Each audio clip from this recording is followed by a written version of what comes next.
Salut mes petits geeks, qu'est-ce qu'on regarde aujourd'hui? Une statuette de la licence Zelda Majora's Mask, suite du très grand Ocarina of Time sur Nintendo 64, mais qui a eu moins de succès, certainement dû à un système de jeu basé sur 3 jours qui se répétaient, façon un jour sans fin.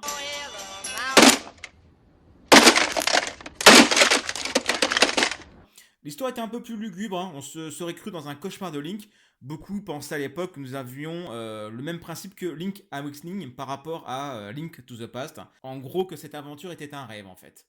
La mission était de sauver le monde de Termina de son destin tragique provoqué par Skull Kid, l'ennemi du jeu, qui porte le fameux masque Majora que vous avez sous les yeux. Un masque très inquiétant avec des grands yeux ouverts. Ce produit est fabriqué par First for Figures, très connu pour leur belle statuette de la licence Sonic. Ils avaient déjà réalisé un masque Majora en taille réelle, mais là on était plus sur des prix compris entre 300 et 400 euros, le prix habituel des statuettes Sonic qu'ils font. Ils ont aussi réalisé d'autres statuettes sur les diverses licences Zelda.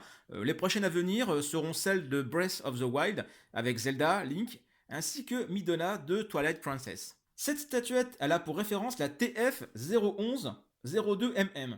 Je vous avoue que je ne comprends rien au système de référencement de cette marque. Il existe 3 versions de cette statuette, une standard, une collector que vous avez devant les yeux, et une exclusive sur le site du fabricant. Du coup, je pensais que la 01 serait l'édition exclusive, la 02 la collector, puis la 03 la standard. Eh bien, pas du tout. La standard, c'est la référence TF 010 01mm. Donc, si vous pouvez m'expliquer le système de référencement de First for Figures pour leur statuette dans les commentaires, je suis preneur. La différence entre les trois, c'est que la standard n'a pas de support avec LED, mais juste une tige en métal coudée et pas de système lumineux pour les yeux du masque, et coûte à peu près 59 euros. La collector possède un socle lumineux ainsi qu'un masque avec des effets de lumière au niveau des yeux pour 79 euros. C'est à ce prix-là que je l'ai eu à la Fnac. Je l'ai reçu d'ailleurs dans un carton extrêmement bien protégé avec beaucoup de papier bulle, ça fait plaisir. Quant à l'édition exclusive, à part une boîte en carton spécialement décorée contenant exactement cette boîte-ci et un certificat d'édition limitée, je n'ai vu aucune différence avec l'édition collector. Sauf que le prix dans ce cas-là est de 119 $. Avec les frais de port, je pense qu'on doit être pas loin de 115 voire 120 euros. Alors sur cette boîte, on retrouve le logo du jeu, ici, le rappel du nom de l'objet, Majora's Mask, ainsi que la taille de 12 pouces, à peu près 30 cm, et que l'on est sur une statue donc en PVC peinte. Le rappel ici de la référence mystérieuse dont je vous ai parlé tout à l'heure, une petite photo de l'objet, et un autocollant holographique de la marque F4F pour certifier que nous n'avons pas de contrefaçon devant les yeux. Sur le côté de la boîte, on a un très joli artwork rappelant les divers temples que l'on va voir dans le jeu, avec ce petit cadran qui rappelle beaucoup le timing que l'on doit respecter dans le jeu des 3 jours. On a le rappel du logo du jeu ici avec un vernis sélectif. On retrouve ce même vernis sélectif ici tout autour et on sent que c'est légèrement embossé. On sent le relief sous le doigt. Donc franchement la boîte très jolie, ils se sont vraiment embêtés à faire un joli design pour nous présenter l'objet. On retrouve la même chose de ce côté-là. Sur le dessus, on voit le haut du masque, ainsi que le logo, de nouveau, du jeu Majora's Mask. En dessous, rien de spécial, juste l'énorme CE. Le logo de Nintendo qui approuve que c'est bien un partenaire officiel qui fabrique l'objet. Et à l'arrière, une photo de l'objet ainsi que du socle et le rappel de toutes les fonctionnalités. Donc on voit que le masque que l'on a ici, on a un socle lumineux. On a donc les yeux et une base avec 2 fonctions LED. On nous précise qu'on peut changer le mode des yeux en passant la main devant le masque, que le socle support change avec 5 couleurs différentes et que l'on peut monter sur un mur le masque. En dessous, on rappelle qu'il existe la version 010-01, donc c'est le masque sans le socle et sans effet lumineux. C'est parti, on ouvre tout ça et on va faire le test.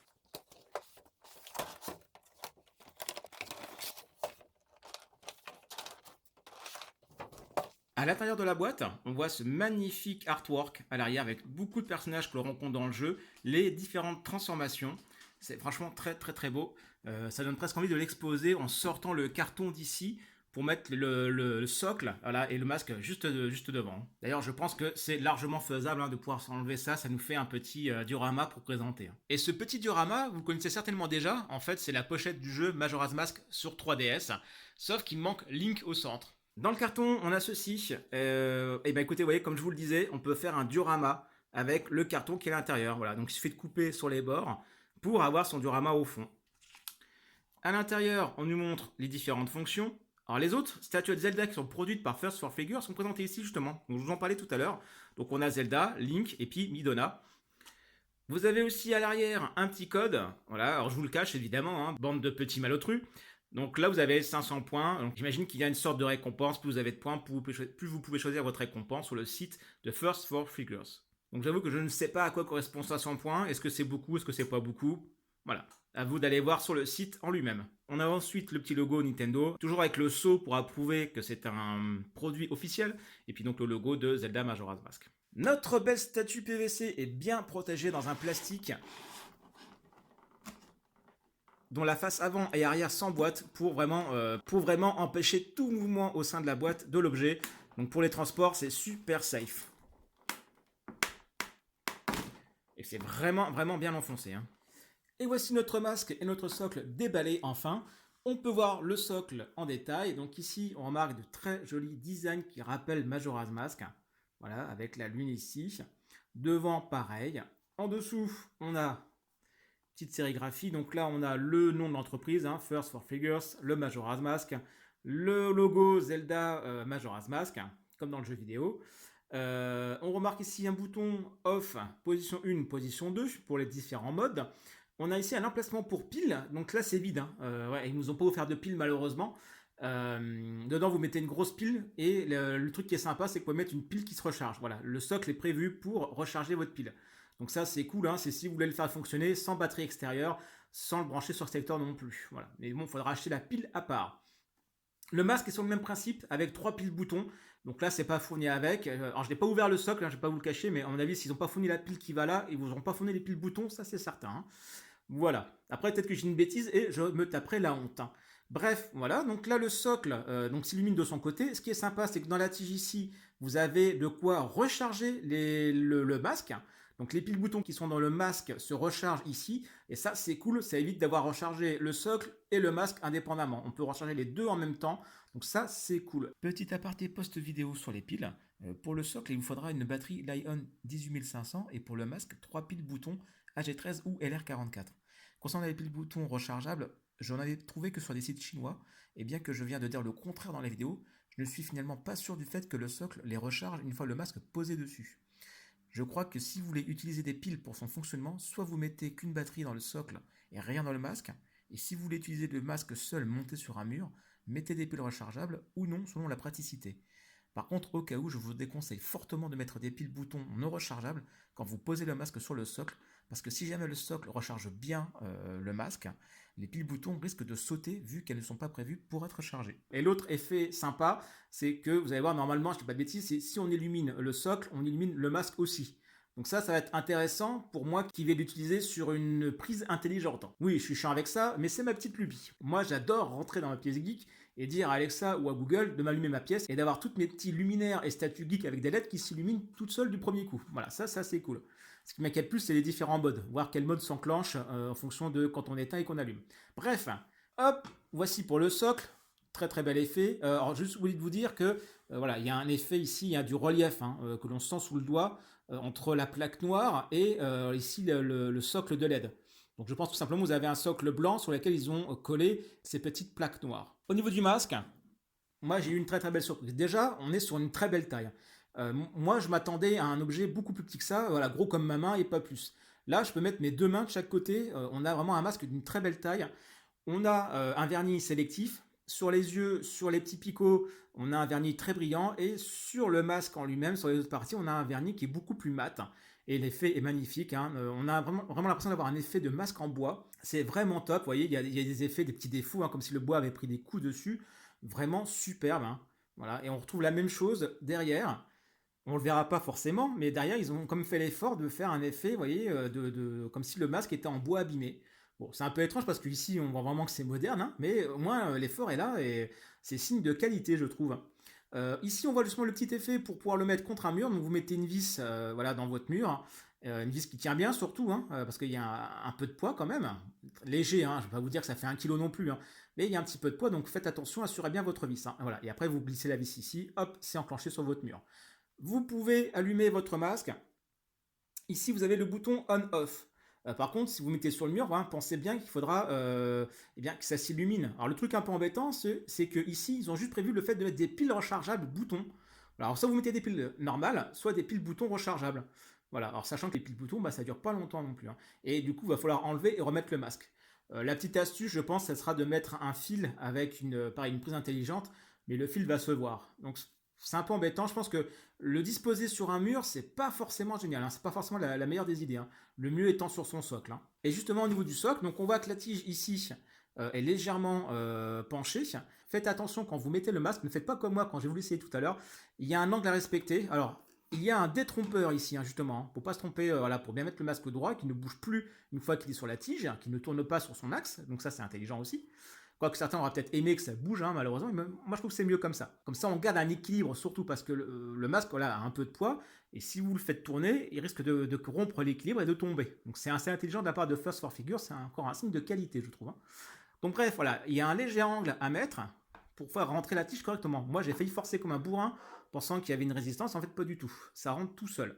Il faut juste trouver le bon angle. A few moments later. Hop, et voilà, le bon angle, et c'est fait. Voilà, et quand on regarde de côté, vous voyez, le masque a un certain angle, justement. Voilà, les deux sont réunis. Donc pour moi, pour le test avec la lumière, j'ai utilisé une batterie externe. Voilà, avec un câble micro USB, comme ce qui est prévu à l'arrière du socle. C'est parti, on branche le tout. Hop. On a ici la petite LED qui nous précise que du coup que c'est relié voilà, à du courant. Et on va mettre le premier mode. Hop. Et là, ce qui est génial, c'est que je vois que les yeux s'illuminent du premier coup. Donc ça veut dire que quand on allume le socle, on allume les yeux aussi. Voilà. Donc le masque et le socle sont indépendants pour que vous puissiez mettre le masque sur un mur. Mais le truc intelligent, c'est que quand du courant passe dans le socle, ça illumine les yeux. Donc ça, c'est génial. Ça veut dire qu'avec une prise de courant intelligente, je vais pouvoir illuminer les deux en même temps. Il suffira juste que je laisse le socle sur le mode on et le masque sur on aussi pour que ça marche. Donc ça, c'est super cool. J'avais un peu peur sur ce principe-là. Alors, on va mettre un petit peu la pénombre et on va voir l'effet que ça donne une fois que les lumières sont éteintes. C'est un peu le but, hein. Et voici le masque dans la pénombre la plus complète. On a un très très bel effet. Le socle est en mode 1. Ça veut dire que on est totalement illuminé et ça restera comme ça ne bougera pas. On est sur une lumière blanche-bleue qui est assez présente, mais assez douce en même temps. Au niveau des yeux, je suis en mode 1 aussi. Pour enclencher le mode 2, il suffit que je passe ma main devant. Alors, vous voyez là, il n'a pas capté. Voilà, là il a capté. Je vous avoue, le capteur est assez étrange, hein. Des fois il me capte à 40 cm et des fois à 10 cm ça ne marche pas. Donc je pense que ça marche sur l'ombre et la lumière. Et des fois il capte mal l'ombre. Alors vous allez voir, les yeux s'illuminent. C'est vraiment magnifique. Vous allez voir, on a l'impression d'avoir une respiration, d'avoir un masque vivant. Regardez. Ça s'éteint. Et ça se rallume.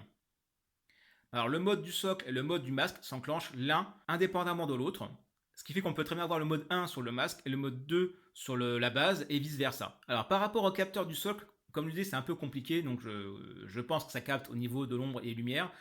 Ce qui fait que il pourrait arriver de temps en temps qu'en passant devant, si vous provoquez cet effet d'ombre et lumière, vous risquez d'enclencher le masque sans le vouloir. Vous voyez là, j'ai rien fait de spécial et ça s'est éteint tout seul. Vous voyez là, j'ai rien fait de spécial et pourtant ça s'est éteint. J'ai fait un léger mouvement de la main assez lointaine, mais il a dû capter ça comme un passage d'ombre et lumière.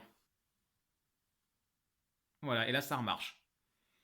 Donc ça peut être un peu enquiquinant à mettre à une certaine hauteur éventuellement pour éviter les embêtements. Alors pour cette fameuse histoire de prise intelligente, on va faire un petit test simple, hein. De toute façon, il n'y a pas de pile à l'intérieur, donc on sait que ça marche que sur le courant qui va être donné par le socle. Donc on va voir ça tout de suite, hein, avec le bouton on-off. On met le masque en mode 1, voilà. On va mettre en arrière. Hop, j'éteins le socle. Donc là, on simule la prise intelligente qui coupe le courant. Je rallume le socle en mode 1. Et donc là, on simule la prise qui, du coup, s'allume grâce à Google ou Alexa. Et là, je remarque que les yeux s'illuminent. Donc c'est génial. C'est-à-dire qu'on a le socle et les yeux qui s'allument en même temps quand on remet le courant. Donc c'est ce que j'espérais vraiment. J'avais un peu peur là-dessus. Et non, ça marche. C'est un peu l'objet luminaire ultime Zelda, là. L'autre question que je me posais, c'est si j'ai les yeux en mode 2. Alors vous avez vu le petit défaut, hein, du capteur, hein. Là, j'ai juste bougé mon pouce, hein, il l'a capté, hein.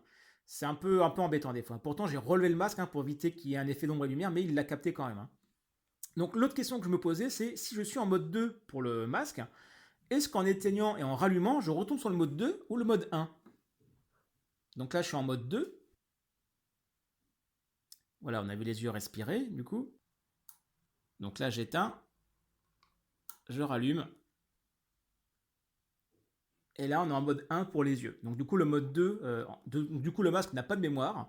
Quand on éteint le courant et qu'on rallume, il retourne en mode 1. Donc c'est un petit peu dommage. On n'a pas le choix vraiment, pour ceux qui veulent faire comme moi avec la prise intelligente, de laisser le mode 2 ou le mode 1 pour le masque. Il n'y aura que pour la base où on pourra faire cet effet-là, puisqu'on a le choix de laisser sur un mode 1 ou un mode 2, donc quand ça va s'éteindre, du coup ça se rallumera sur le mode dans lequel on l'a laissé forcément grâce au bouton. Donc là, franchement, je suis vraiment ravi de mon achat. Comme je disais tout à l'heure, c'est vraiment l'objet ultime pour tous les fans de Zelda. Majora's Mask, ce n'est pas mon préféré, mais alors là, au niveau des objets luminaires que j'aurai sur cette série Zelda, ça va certainement être un des meilleurs, quoi.